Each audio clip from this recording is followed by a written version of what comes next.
How's it going, friends? My name is Fringy and welcome to Should I Play Bayonetta 2.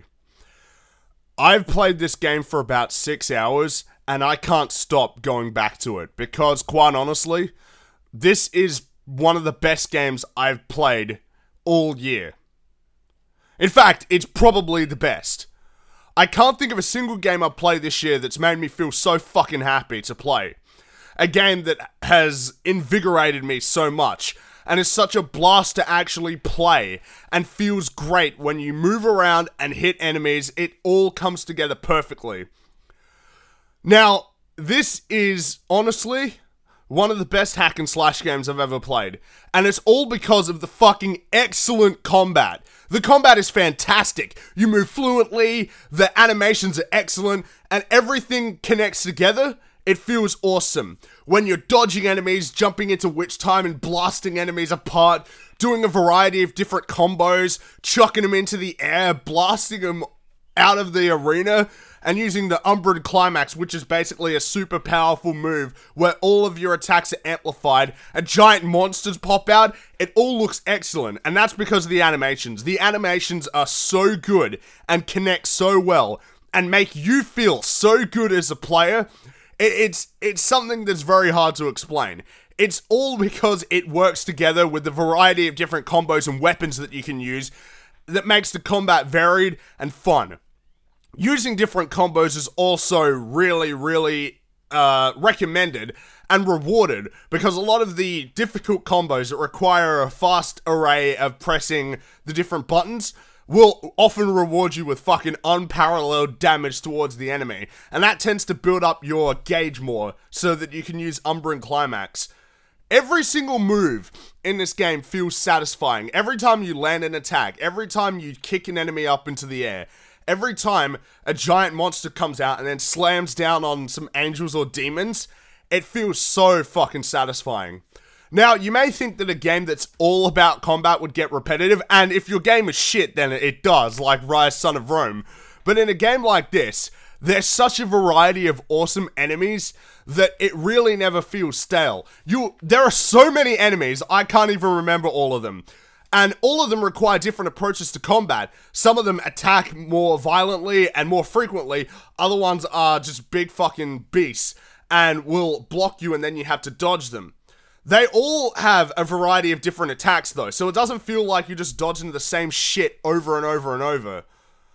And it definitely helps in keeping the combat satisfying throughout and never feeling repetitive.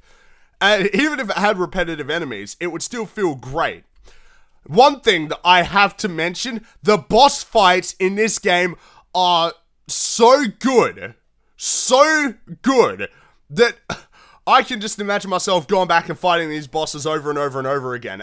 The boss battles in this game are fucking excellent. I enjoyed the boss battles in Metal Gear Rising: Revengeance, which is also from Platinum Games, but the boss battles here are so good. The variety of attacks the enemies have, it feels like you're fighting a realistic opponent, especially when you get into a duel with an ultra powerful guy called the Lumen Sage, who requires you to do all these dodges. He has all these variety of attacks. It feels like an actual duel between two evenly matched people, dodging each other and kicking each other into the air. It looks awesome on screen, and it's something that a lot of boss fights don't capture well, where it really feels like you're just fighting one guy with a giant health bar, but in this, man, it feels great. Now, part of the reason why I enjoy playing the game so much and why I don't stop is because of how well paced it is. It is an action game, and a majority of the stuff you do in it is action related, but there's a lot of places where you get to at least catch your breath for a little while and get to walk around and see the sights and travel through areas. However, they don't overuse this because then otherwise it would get boring. And the heart of it is still the combat. And when you get into combat, you get to hear the excellent soundtrack. And I mean that too. This soundtrack is great, especially the main song for the game, Tomorrow Is Mine. I love that song so much. It's such a good song. And the sound design as well is really good when you hear the attacks and the jumps and hitting everybody. And that's also coupled with what I can say is, honestly, such an excellent voice actor for the character of Bayonetta, but I'll get to that in a minute. So the story is, overall, it's enjoyable. I don't think it's that good. In fact, I'm a little confused as to what the fuck is going on. But I get the feeling it's going to come together nicely, because I know that I'm near the end of the game at this stage. But I've enjoyed it thus far. And it's partly due to the fact that the voice actor for Bayonetta and Bayonetta herself, I love that character so much. I love Bayonetta, her personality, her sass, and fucking British accent, man. It's so good.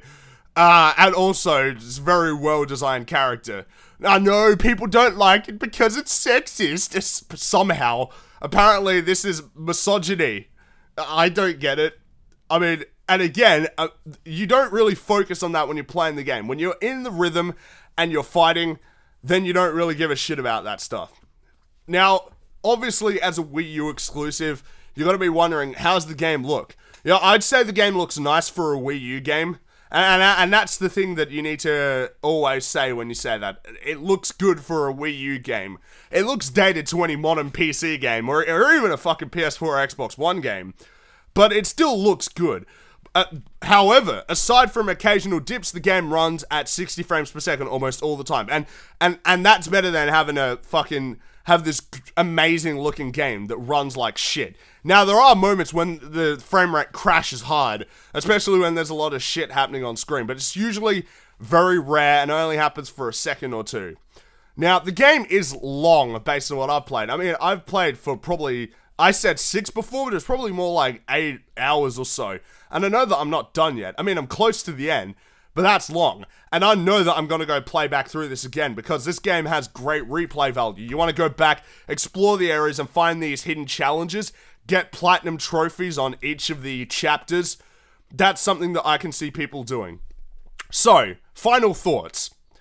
If you have a Wii U and you don't own this game, something's wrong with your brain, because this is the best game on the Wii U.